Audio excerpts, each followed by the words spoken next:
Solía creer que el Día de Acción de Gracias era mágico. No importaba cuán pequeño fuera nuestro apartamento, ni cuán ajustado estuviera mi salario, ese único día al año siempre se sentía más grande que nuestras preocupaciones. En aquel entonces, éramos solo Ana y yo. Trabajaba en 2 empleos, limpiando oficinas al amanecer y sirviendo mesas por la noche, pero cada día de Acción de Gracias, me aseguraba de que nuestra pequeña cocina se convirtiera en un festín. Comenzaba el día temprano, con las ventanas empañadas mientras horneaba un pastel de calabaza desde cero. Pelaba patatas con las manos doloridas y asaba un pollo porque un pavo era demasiado caro, cantando junto a la radio para mantener el silencio a raya. Ana se sentaba en la encimera, con la barbilla apoyada en sus pequeñas manos, observando cada movimiento como si fuera magia. «Huele como un cuento de hadas, mamá», dijo una vez, con sus grandes ojos marrones abiertos de asombro.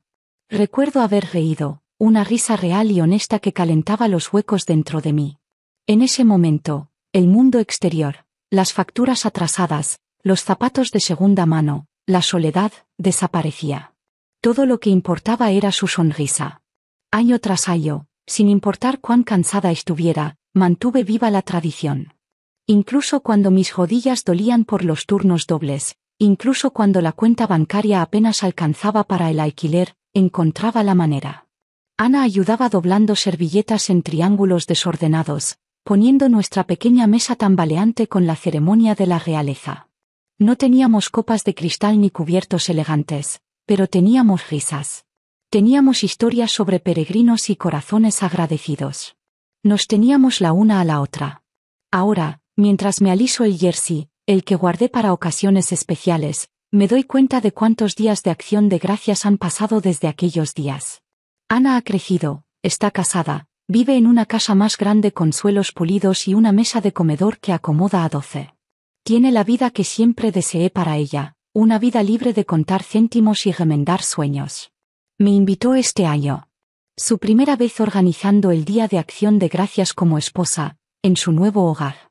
Preparé un tarro de salsa de arándanos casera, como en los viejos tiempos, envuelto cuidadosamente en una servilleta para que no se rompiera.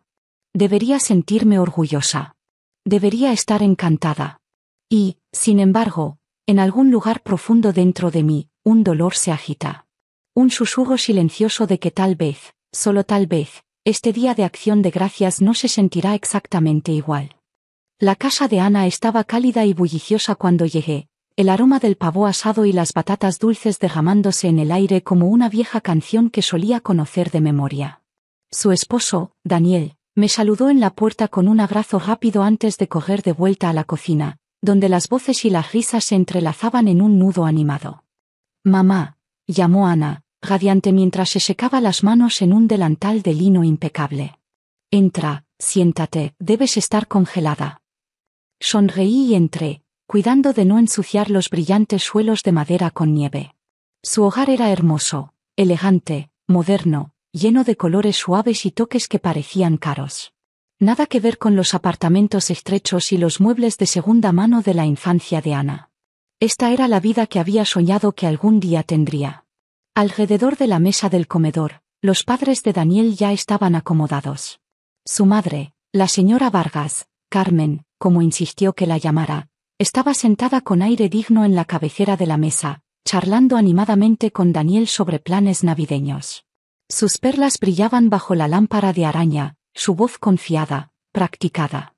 Ofrecí una sonrisa educada mientras tomaba asiento en el extremo opuesto, doblando las manos cuidadosamente en mi regazo. La cena comenzó con la charla habitual, el tintineo de las copas, bromas sobre calorías y sobras. Ana desapareció en la cocina y regresó con el pavo dorado y reluciente, descansando orgullosamente sobre una tabla de madera. Todos aplaudieron ligeramente. Ella rió, con las mejillas rosadas de orgullo, y tomó el cuchillo de trinchar. «Esto es para ti, mamá», dijo Ana alegremente, mirando a Carmen con un brillo en los ojos. «Te mereces el mejor corte». Cortó un pedazo grueso y jugoso del pecho y lo colocó cuidadosamente en el plato de Carmen, adornándolo con una ramita de romero como si estuviera sirviendo a una reina. Carmen sonrió con aprobación, descansando una mano bien cuidada en la muñeca de Ana por un momento, un intercambio silencioso de satisfacción. Ana continuó cortando, distribuyendo generosas y perfectas rebanadas alrededor de la mesa, cuidando de servir a Daniel a continuación, luego a su padre, luego a algunos de sus amigos cercanos. Las risas subían y bajaban como olas a mi alrededor. Los platos se llenaban con carne tierna, relleno mantecoso, arándanos brillantes.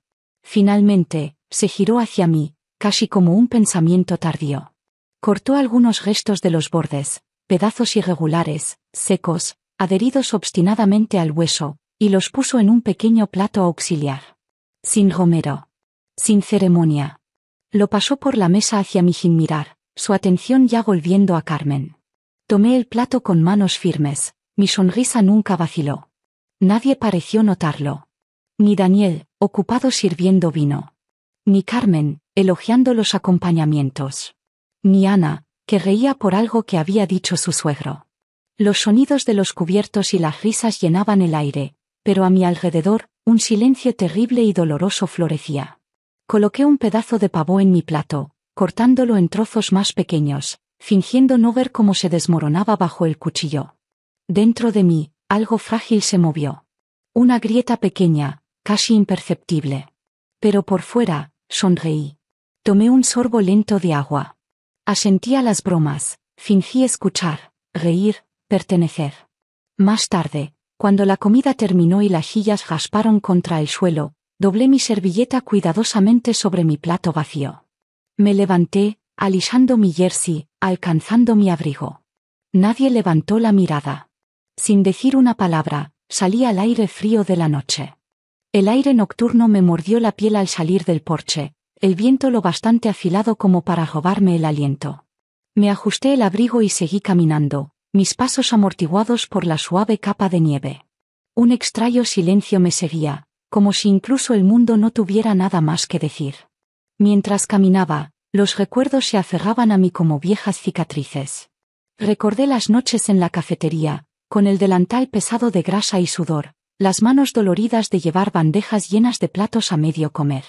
Turnos de cierre que se prolongaban más allá de la medianoche, solo para tomar el autobús de la madrugada para limpiar edificios de oficinas antes de que el sol siquiera pensara en salir. Hubo inviernos en los que usé el mismo abrigo durante 3 años seguidos, remendando las costuras con dedos temblorosos porque Ana necesitaba una chaqueta de invierno adecuada, algo lo bastante cálido para el frío cortante. Recordé el año en que cumplió 16 y soñaba con una fiesta de quinceañera como las chicas de su escuela. Vendí el collar de oro que mi madre me había dado cuando cumplí 18, una cosa pequeña y delicada que alguna vez creí que le pasaría a Ana algún día. Compró suficientes globos y alquiló un pequeño salón en el centro. Ana giró en su vestido nuevo bajo las luces de hadas baratas, riendo, radiante. Nunca supo el costo. Nunca quise que lo supiera. Cuando entró en la universidad, tomé un tercer empleo los fines de semana, fregando suelos de hospitales para que sus cheques de matrícula no rebotaran. Comí sándwiches de mantequilla de cacahuete y tomé café instantáneo durante meses, ahorrando céntimos en cada compra de supermercado solo para mantener sus libros pagados, su dormitorio abastecido. Y cuando se comprometió, vi cómo los números en mi cuenta de ahorros se desvanecían como agua entre las manos. Pedí un préstamo contra mi plan de jubilación, lo poco que había logrado construir, para ayudar a pagar la boda. Encajes y lino, arreglos florales, un vestido blanco que brillaba bajo las lámparas de araña. Me senté en un rincón esa noche, sosteniendo mi copa de champán tibio, y me dije que valía la pena solo por verla feliz. Todo lo que tenía, cada sueño que dejé de lado, cada oración silenciosa susurrada en la oscuridad de noches agotadas, se lo entregué, envuelto en cintas invisibles de sacrificio. Nunca se me ocurrió que podría llegar un día en que nada de eso importara. Que el amor tan cuidadosamente cultivado podría un día ser medido por el peso de un trozo de pavo en un plato. Seguí caminando, el frío cortando a través de la lana de mi abrigo. No sabía a dónde iba. Solo sabía que no podía volver atrás. No ahora. Fue unas semanas antes del Día de Acción de Gracias cuando noté por primera vez el cambio. Ana había comenzado a mencionar a Carmen más a menudo, cosas pequeñas, deslizadas casualmente en la conversación. Como Carmen conocía los mejores maridajes de vino, como la familia de Carmen tenía una hermosa casa de verano en la costa, como Carmen había prometido ayudarles algún día cuando necesitaran un lugar más grande. Sonreí en ese momento, atribuyéndolo a la novedad del matrimonio, la mezcla de familias. Pero ahora, caminando sola bajo el cielo invernal quebradizo, las piezas encajaron con una claridad dolorosa. No estaba destinada a ser parte de esta nueva vida que ella estaba construyendo. Era una reliquia de un pasado que ya no necesitaba, una mujer cuyos ahorros se habían gastado, cuyas manos se habían vuelto ásperas por el trabajo, cuyo nombre no llevaba promesas de herencia ni ventaja. Carmen, con su pensión ordenada, su segunda casa junto al mar, su círculo social pulido, Carmen ofrecía más que historias de rodillas raspadas y navidades de ganga. Carmen podía abrir puertas que yo, con mis manos callosas y mi apartamento modesto, nunca podría alcanzar. Tal vez por eso, en la mesa esta noche, había sido tan fácil para Ana pasar de largo por mí. Cortar el mejor trozo para alguien que aún podía ofrecerle algo. Alguien que venía envuelto en posibilidades y estatus. ¿Y yo? Había dado todo lo que tenía para dar. Ahora lo veía, la forma cuidadosa en que Ana hablaba alrededor de Carmen, el brillo ansioso en su voz, la necesidad de probarse digna en un mundo al que nunca pertenecería. Entendía el lenguaje de la supervivencia, lo había hablado toda mi vida. Pero no me había dado cuenta de que un día, se hablaría contra mí. En algún lugar profundo dentro de mí, el último hilo frágil entre nosotras se soltó. No con rabia. Ni siquiera con tristeza. Solo una resignación silenciosa. Un espacio profundo y hueco donde el amor había vivido alguna vez, reemplazado ahora por algo más frío. Algo definitivo. Me detuve y miré al cielo, negro y afilado con estrellas. En algún lugar, la gente reía sobre tartas y café, como solíamos hacer. Pero esta noche, estaba sola. Y por primera vez en mi vida, entendí. El amor, cuando se pesa contra la ambición, siempre será el primero en ser olvidado. Mucho antes de que las primeras hojas comenzaran a cambiar ese otoño, ya había tomado mi decisión. Fue una mañana como cualquier otra, fresca, gris, del tipo que olía vagamente a tierra húmeda y cambio por venir, cuando me senté en mi vieja mesa de cocina y firmé los papeles. Mi pequeña casa, la que Ana había dado sus primeros pasos en un suelo de linóleo agrietado, la de los cumpleaños celebrados con pasteles torcidos y velas de segunda mano, ya no sería mía. La había vendido. No porque lo necesitara. No porque me obligaran. Porque en algún lugar, en la parte obstinada de mí que aún sabía mi propio valor, me di cuenta de que merecía elegir cómo terminaba mi historia. El dinero de la venta estaba seguro, guardado fuera de alcance. No en una cuenta de ahorros simple, no envuelto con nombres que no eran míos. Me había reunido con una mujer tranquila y seria en una oficina iluminada por el sol en el centro, donde creamos una pequeña fundación, modesta pero sólida, dedicada a mujeres como yo. Mujeres que habían trabajado hasta desgastar sus dedos criando a otros. Mujeres que habían sobrevivido a la utilidad a los ojos de sus familias. Mujeres que, contra todo pronóstico, aún se atrevían a soñar con nuevos comienzos. El papeleo fue simple. Limpio. Definitivo. El nombre de mi hija no apareció ni una vez. Nunca se trató de venganza. Se trataba de reconocer finalmente la verdad. Mis sacrificios habían sido mi elección, no mi deuda. Sentada allí, mientras la abogada cerraba el bolígrafo y me daba la mano, no sentía arrepentimiento. Sentí algo más tranquilo, más fuerte, como si se hubiera abierto una ventana después de años de respirar aire viciado. Cuando Ana viniera buscando, ya fuera el próximo año, o dentro de 10, no habría casa esperando para ser transferida. No habría herencia para reclamar.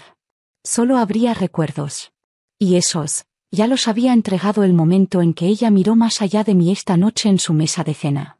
Mientras metía mis manos enguantadas en los bolsillos y caminaba más profundamente en la noche, una pequeña, casi imperceptible sonrisa tiró de las comisuras de mi boca. Ella había elegido su futuro.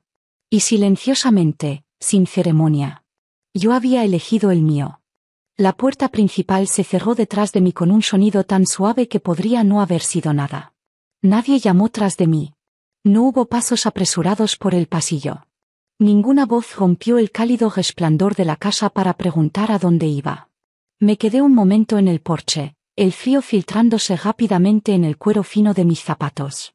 Mi aliento se elevaba en delicadas nubes frente a mí, como si la noche misma intentara susurrar algo que ya sabía. Me ajusté el abrigo y comencé a bajar por el camino de entrada, un paso lento y firme tras otro. No había ira ardiendo en mi pecho. Ningún impulso de girar, de exigir explicaciones o disculpas. ¿De qué serviría? Algunas distancias ya no podían cruzarse con palabras. No necesitaba una escena. No necesitaba voces elevadas, puertas golpeadas, ni el pesado silencio de personas demasiado avergonzadas para hablar. Solo necesitaba esto, la certeza silenciosa de que había terminado de esperar en mesas donde mi presencia era apenas tolerada. La nieve había comenzado a caer, suave y lenta, cubriendo el mundo con una luz pálida y perdonadora. Se adhería a los bordes de las aceras, atrapada en las ramas vacías de los árboles dormidos. El pueblo estaba en silencio, salvo por el leve resplandor de las luces del porche y el zumbido distante de un televisor detrás de la puerta cerrada de alguien más. Caminé con la cabeza en alto, sintiendo como el peso de los años se desvanecía con cada paso. Los años que pasé tragando decepciones, sonriendo a pesar del dolor, doblándome más y más pequeña solo para encajar en lugares donde se suponía que vivía el amor. Esta noche, me desplegué. Esta noche, entré en el frío con nada en los bolsillos más que mi propio nombre, y de alguna manera, eso fue suficiente. Al acercarme al final de la calle, miré hacia atrás una vez, brevemente. A través de la ventana escarchada, apenas podía distinguir el comedor. Las perlas relucientes de Carmen. La sonrisa fácil de Ana.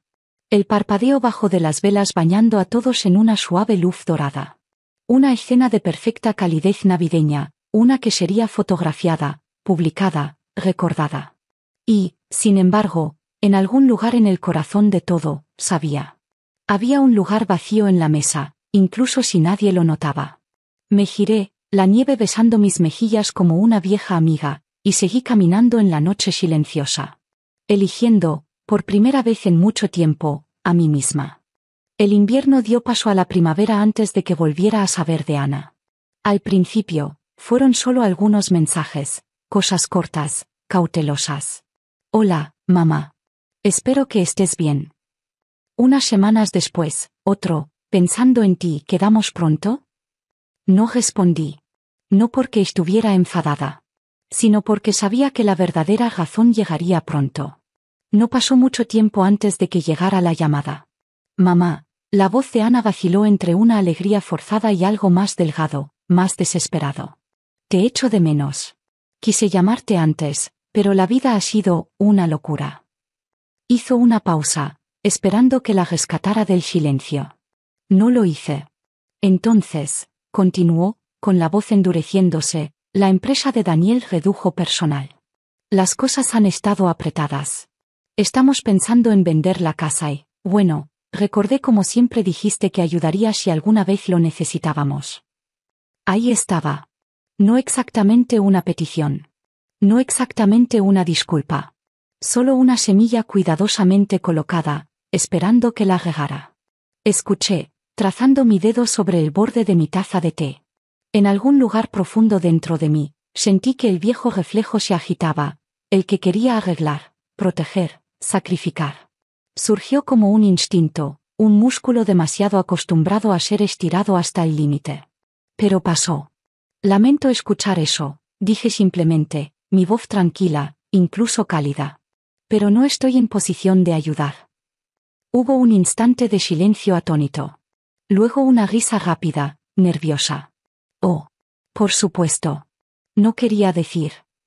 Tropezó con las palabras, la máscara agrietándose lo suficiente para revelar el miedo debajo.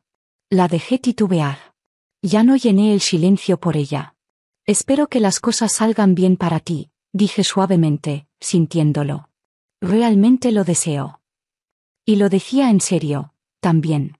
Le deseaba paz, éxito, incluso alegría. Pero ya no deseaba pagar el precio por ello. Terminamos la llamada con despedidas incómodas y educadas. Sin promesas. Sin vernos pronto. Después, me quedé junto a la ventana, viendo cómo la luz pálida de la tarde se derramaba por mi pequeño salón. Llenaba el espacio con una calidez silenciosa que había construido para mí misma, sin necesidad de mendigar un lugar en la vida de alguien más. Había amado a Ana con todo lo que tenía, desde que podía recordar. Pero a veces, el amor no era suficiente para mantenerte entera. A veces, lo más amable que podías hacer por ambas era finalmente dejar ir. Cuando el verano maduró en un otoño temprano, empaqué mi pequeño apartamento y me mudé a un pequeño pueblo costero a 2 horas al sur. Un lugar donde las calles olían a sal y pan fresco, y cada noche el cielo se derramaba en oro y carmesí sobre el agua.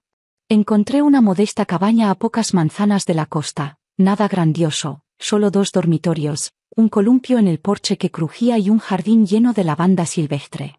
Me quedaba perfectamente. Silenciosa, sin prisas, una esquina del mundo donde nadie esperaba nada de mí más que simplemente ser. En el centro comunitario, me inscribí en una clase de arte por un capricho. No había pintado desde el instituto, pero en el momento en que el pincel tocó el lienzo, algo dentro de mí suspiró despierto. La mayoría de las otras en la clase eran mujeres como yo, con canas, obstinadas, bellamente inacabadas. Estaba Magda, que había sobrevivido al cáncer y estaba aprendiendo a dibujar pájaros. Ruth, que había criado a 5 hijos y finalmente pintaba sus propios sueños en lienzos en lugar de ayudar a otros a construir los suyos. Reíamos, derramábamos pintura, contábamos historias entre pinceladas. Historias reales, desordenadas y hermosas. A nadie le importaba de dónde venías. Solo a dónde ibas después. Cuando llegó de nuevo el Día de Acción de Gracias, no lo pasé sola. Organicé una pequeña cena en el salón comunitario, poniendo carteles pintados a mano que simplemente decían: todos bienvenidos. Hombres mayores sin hijos. Mujeres cuyas familias se habían alejado o las habían olvidado. Extraños, realmente. Pero al final de la noche, estaban brindando, pasando panecillos, riendo sobre pastel de calabaza como si nos conociéramos de siempre. Me quedé en la cabecera de la larga mesa, viendo cómo la luz danzaba sobre rostros marcados por el tiempo, por la pérdida, por la resiliencia. Nadie esperaba ser servido primero. Nadie era medido por lo que podía dar o tomar. Cortamos el pavo juntos, riendo de nuestras manos torpes, nuestros pedazos rotos encajando para formar algo completo. Y por primera vez en mucho tiempo, entendí algo simple, entero y verdadero. La familia no siempre es la gente con la que naces. A veces, la familia es la mesa que eliges construir tú misma. A veces, tarde en la noche, cuando el pueblo se ha plegado en el silencio y el único sonido es el suave chapoteo del océano contra la costa, me siento junto a mi ventana y pienso en todas las formas en que el amor puede cambiar. Cómo puede comenzar como algo puro e ilimitado, una llama que ilumina incluso los rincones más oscuros. Y cómo, con el tiempo, puede torcerse, doblarse en una transacción, un intercambio medido no por presencia, sino por posesiones. Le di a Ana todo. No porque esperara un reembolso, favores, o incluso reconocimiento. Di porque eso era lo que el amor significaba para mí, un acto silencioso y duradero de fe. Pero el amor verdadero, no puede sobrevivir cuando solo se recurre a él en momentos de conveniencia. Cuando solo se honra cuando sirve a un propósito. Cuando se pesa contra cuentas bancarias y líneas de propiedad. El amor verdadero valora la presencia. Valora los pequeños momentos invisibles, las rodillas raspadas vendadas sin quejas, los cumpleaños ahorrados en billetes arrugados, la forma en que una madre se pliega más pequeña solo para darle a su hija espacio para crecer. No pregunta qué tienes para ofrecer. Solo pide que estés presente. El mundo no siempre recompensa ese tipo de amor. A veces, lo olvida. A veces, lo reemplaza. A veces, te entrega un plato de restos y espera que sonrías. Y está bien. Porque el amor verdadero, no necesita ser recompensado. Pero tampoco tiene que quedarse donde ya no se ve. Lo aprendí de la manera difícil. Y estoy agradecida por ello. Estos días, mi vida está cosida con cosas más simples, paseos matutinos junto al mar, pinturas desordenadas que me hacen reír, cenas llenas de extraños que se convirtieron en familia porque nos elegimos libremente. No hay un reloj de oro esperándome al final de este camino. No hay herencia para repartir, ningún libro de cuentas final para equilibrar. Solo una vida vivida honestamente, plenamente, finalmente, en mis propios términos. Y si hay algo que dejar, algo digno de pasar, es esto. Una madre puede darlo todo. Pero ninguna madre debería ser amada solo cuando es conveniente. El amor verdadero, el amor real, no se construye sobre lo que dejas atrás. Se construye sobre quien se queda cuando no queda nada por tomar.